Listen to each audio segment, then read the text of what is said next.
Hello everyone, in this video we will learn about WHO. WHO का full form क्या है? WHO means world health organisation. ठीक है, हमने बहुत सी जगह पे सुना होगा कि WHO के अकॉर्डिंग ये है, WHO के अकॉर्डिंग ये है, बट आज हम जानते हैं कि ये क्या है। ठीक है, जब किसी डिसीज़ की एग्जांपल बता रही हूँ आपको, जब किसी डिसीज़ की डेफिनेशन अलग अलग बुक में अलग अलग दी हुई हो ना, तब लास्ट में हम किसकी डेफिनेशन को कंसीडर करते हैं, तो कि WHO की डेफिनेशन को। इसीलिए इसी तरह से सभी डिसीज़ में स्टैंडर्ड जो गाइडलाइंस होती है ना, वो WHO की मानते हैं हम, है ना। तो WHO क्या है? It is a specialised non political health agency of United Nations. United Nations की हेल्थ एजेंसी है। ठीक है, ये नॉन पॉलिटिकल है और ये जो हेल्थ एजेंसी है वो नॉन पॉलिटिकल है। इसका हेडक्वार्टर कहाँ पे सिचुएटेड है? हेडक्वार्टर इसका है जिनेवा में। एंड इसकी स्थापना कब हुई थी, एस्टैब्लिश्ड कब हुआ था WHO? तो कि 7 अप्रैल 1948 में। ठीक है, इसीलिए हर साल को 7 अप्रैल को हम वर्ल्ड हेल्थ डे मनाते हैं। क्या मनाते हैं? हर साल हम 7 अप्रैल को वर्ल्ड हेल्थ डे मनाते हैं। क्यों? क्योंकि इसी दिन 1948 में WHO की स्थापना हुई थी। ठीक है, ये हो गया WHO का इंट्रोडक्शन। अब हमें देखना है कि WHO का ऑब्जेक्टिव क्या है। ऑब्जेक्टिव है attainment by all people of world a level of health that will permit them to lead a socially and economically productive life। क्या कहना चाहते हैं ये कि वर्ल्ड के सभी लोगों को, all people of the world, world के सभी लोगों को एक हेल्थ का लेवल प्रोवाइड करना, जिसकी वजह से वो socially and economically productive life जी सकें। मतलब कि उनकी फिज़िकल एंड मेंटल हेल्थ भी ठीक हो एंड इकोनॉमिकली, यानी कि वो मनी भी कमा रहे हो। ठीक है, क्या बताया हमने कि वर्ल्ड के सभी लोगों को हमें हेल्थ प्रोवाइड करनी है। तो अब यहाँ पे ये क्वेश्चन आता है कि हेल्थ किसे बोलेंगे हम? सभी जगह पे हेल्थ की डेफिनेशन तो आएगी ही PSM में, कहीं नहीं तो वाइवा में पूछ लेंगे हमें सबसे पहले कि बताओ हेल्थ का मतलब क्या है, हेल्थ की डेफिनेशन बताओ। तो वो भी यहाँ पे देख ही लेते हैं। हेल्थ मतलब कि state of complete physical, mental and social well being and not merely the absence of disease. ठीक है, ये क्या कहते हैं कि जनरली हमारा कंसेप्ट क्या होता है प्राइमरी स्टैंडर्ड्स में कि अगर कोई डिसीज़ नहीं है हमारे बॉडी में तो हम हेल्दी है, बट ऐसा नहीं होता। Physically, mentally and socially well being होने चाहिए। अगर किसी को कोई डिसीज़ नहीं है बट वो फिज़िकली डिसेबल है, तो उसका एक हाथ नहीं है या उसका एक पैर नहीं है, तो ऐसा नहीं चलता। मेंटल हेल्थ को ना हम लोग ज़्यादातर इग्नोर करते हैं। मेंटल हेल्थ को इंडिया में इतना इम्पोर्टेंस नहीं दिया जाता, जो कि बहुत गलत बात है। एंड सोशल मतलब कि वो सोसाइटी में, जिस सोसाइटी में रह रहे हो वो लोग, वहाँ भी उनकी थोड़ी रेप्यूटेशन होनी चाहिए। And all physical, mental and social, ये तीनों फैक्टर नॉर्मल होने चाहिए। ठीक है, ज़रूरी नहीं कि अगर किसी इंसान को कोई डिसीज़ नहीं हो तो वो हेल्दी ही हो। ठीक है, मेन ये 3 पैरामीटर है हेल्थ के। अब हम देखते हैं मेंबरशिप के बारे में। अगर किसी को WHO का मेंबर बनना हो तो क्या है कि मेंबरशिप जो है वो ऑल कंट्री के लिए ओपन है। वर्ल्ड के कोई भी कंट्री इसमें मेंबर बन सकते हैं। 1948 में जब ये WHO बना था तब उसमें 56 मेंबर थे। ठीक है, अभी फ़िलहाल इसमें 194 मेंबर स्टेट्स है एंड 2 एसोसिएटेड मेंबर्स है। ठीक है, पहले 56 थे, अब 194 एंड 2 एसोसिएटेड मेंबर्स है। अगर किसी भी कंट्री के किसी भी लोग को WHO का मेंबर बनना हो तो वो बन सकते हैं। अब हम देखते हैं वर्क ऑफ WHO। WHO क्या काम करता है? ठीक है, तो उसके जो हेडिंग है ना, उसको याद रखने के लिए हम ABCDEFGH इस तरह से याद रख सकते हैं। और पहले हम नाम देख लेते हैं, फिर इसके बारे में हम डिटेल में देखेंगे। ए मतलब कि all communicable and non communicable disease prevention and control. B मतलब कि बायोमेडिकल रिसर्च। सी मतलब कि cooperation with other organization. D मतलब कि development of comprehensive health services. E मतलब कि एनवायरमेंटल हेल्थ। F मतलब फैमिली हेल्थ एंड G मतलब general information and health literature, H मतलब हेल्थ स्टैटिस्टिक्स। ठीक है, ये देख लिए हमने हेडिंग्स। अब इसके बारे में हम थोड़ी देर में देखेंगे। उसके पहले हम देख लेते हैं WHO का स्ट्रक्चर। तो WHO में मेनली 3 प्रिंसिपल ऑर्गन्स है। सबसे पहला है वर्ल्ड हेल्थ असेंबली, उसके बाद है the executive board, second number में है executive board and third number पे है द सेक्रेटरीट। ठीक है, अब हम देखते हैं जो हमने मेन हेडिंग देखे थे ना, उसको डिटेल में बारी बारी से देखेंगे। तो सबसे पहला था उसमें ए मतलब की था कि all communicable and non communicable disease prevention. ठीक है, तो इसमें क्या करा है, कम्युनिकेबल एंड नॉन कम्युनिकेबल दोनों डिसीज़ को प्रिवेंट करने का काम करता है WHO। इसमें उन्होंने क्या करा है कि ग्लोबली इरेडिकेट कर दिया है स्मॉल पॉक्स को। अभी वो वर्क कर रहे हैं पोलियोमाइलाइटिस को इरेडिकेट करने की तरफ। ठीक है, स्मॉल पॉक्स को इन लोगों ने ऑलरेडी ग्लोबली इरेडिकेट कर दिया है एंड अभी ये पोलियोमाइलाइटिस को इरेडिकेट करने के काम में लगे हुए हैं। फिर इम्पोर्टेंट एक्टिविटी क्या है WHO की, तो कि epidemiological surveillance of communicable disease को सर्वेलेंस करता है। फिर ये जो WHO है ना, वो सभी डिसीज़ का डेटा डिटेल में कलेक्ट करता है। किन के थ्रू, तो कि ATRS automatic telex reply service and WER weekly epidemiological record, इन दोनों की थ्रू WHO हर एक डिसीज़ का डेटा कलेक्ट करता है। ठीक है, फिर क्या है कि जो WHO के मेंबर्स हैं ना, वो भी देखिए, members can also make use of WHO emergency scheme for epidemics when ever necessary. जब भी ज़रूरत पड़े तब WHO की जो इमरजेंसी स्कीम है एपिडेमिक्स के लिए उनको ये मेंबर्स यूज़ कर सकते हैं। ठीक है, क्या देखा हमने कि कम्युनिकेबल डिसीज़ में WHO ने ऑलरेडी ग्लोबली इरेडिकेट कर दिया है स्मॉल पॉक्स को, अभी वो काम कर रहे हैं पोलियोमाइलाइटिस को इरेडिकेट करने में। फिर सभी कम्युनिकेबल डिसीज़ का डेटा ये लोग कलेक्ट करते हैं ये दोनों के थ्रू। WHO की जो इमरजेंसी स्कीम है एपिडेमिक्स के लिए, ये उसके मेंबर कभी भी यूज़ कर सकते हैं। फिर अभी हम देखते हैं कि नॉन कम्युनिकेबल डिसीज़, ये इन लोगों ने अभी नॉन कम्युनिकेबल डिसीज़ ये सब है ना, उनकी ओर भी अटेंशन दिया है।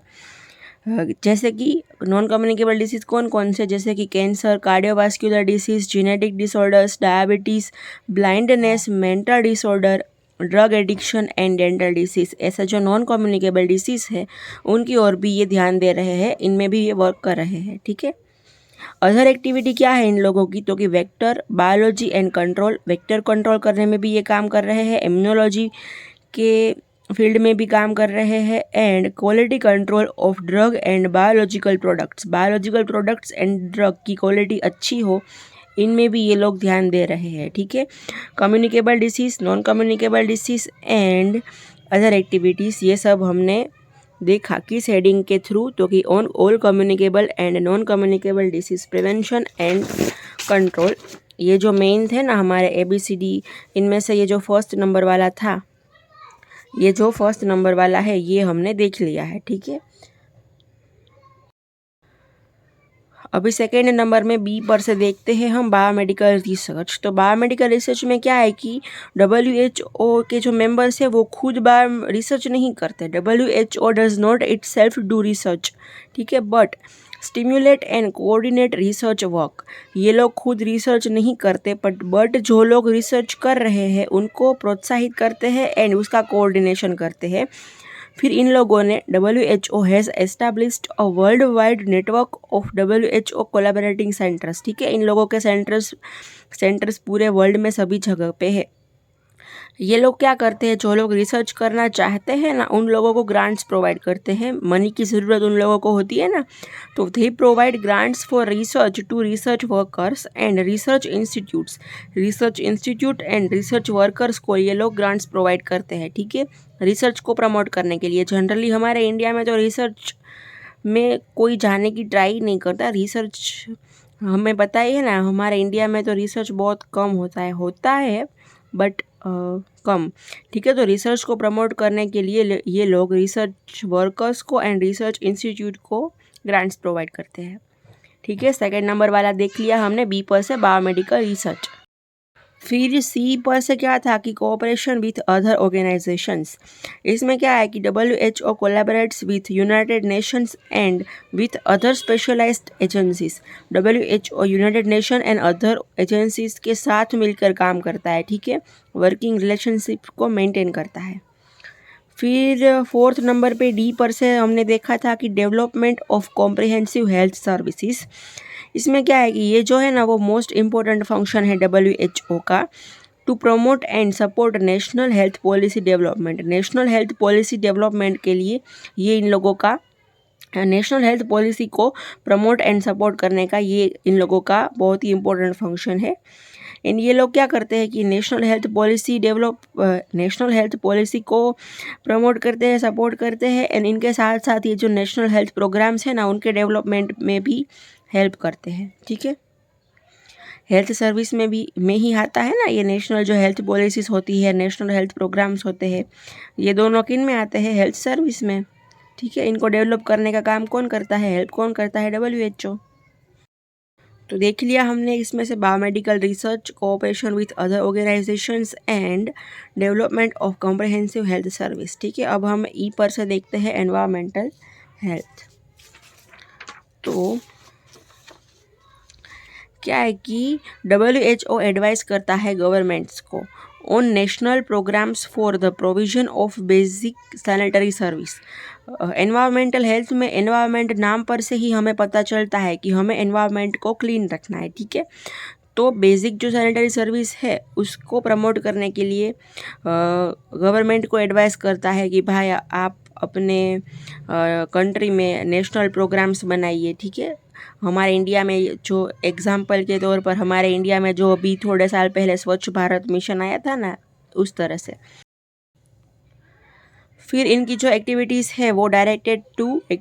Are directed to protection of quality of air, water and food. Environment में आता ही यही है, हवा, पानी और खाना। तो एयर, वाटर एंड फूड को, उनकी क्वालिटी को अच्छा रखना है। उसके बाद क्या है कि हेल्थ कंडीशंस ऑफ वर्क, लोग जहाँ पे काम कर रहे हैं वहाँ पे कंडीशंस कैसी है, उस जगह पे मच्छर नहीं होने चाहिए एंड ऑल, ऑक्सीजन का लेवल अच्छा होना चाहिए एंड ऑल, रेडिएशन प्रोटेक्शन। फिर उसके बाद है early identification of new hazards originating from new technological development. अगर कोई नई टेक्नोलॉजी आई है, उसके कोई हजार्ड है, तो उसका अर्ली आइडेंटिफिकेशन करना है, जिससे हमें पता चले कि अगर कुछ डिसीज़ होने वाला है इससे, तो हम उसे कैसे प्रोटेक्ट करें। फिर क्या है कि some programmes developed by WHO for improving environmental health. Environmental health देख रहे हैं ना हम अभी, तो एनवायरमेंटल हेल्थ को इम्प्रूव करने के लिए WHO ने कुछ प्रोग्राम्स बनाए हैं। उनमें से दो के नाम यहाँ पे है, WHO environmental health criteria programme, WHO environmental health criteria programme and WHO environmental health monitoring programme, ठीक है। ये दोनों प्रोग्राम है जो WHO ने बनाए हुए हैं एनवायरमेंटल हेल्थ को इम्प्रूव करने के लिए, ठीक है। अब F पर से हम देखेंगे फैमिली हेल्थ। तो फैमिली हेल्थ में क्या क्या आता है, maternal and child health care, human reproduction, nutrition and health education, ठीक है। ये सब आता है फैमिली हेल्थ में। इनकी चीफ कंसर्न क्या है कि improvement of the quality of life of the family as a unit, ठीक है। फैमिली को एक यूनिट की तरह रखे एंड उनकी जो लाइफ की क्वालिटी है उनको इम्प्रूव करें।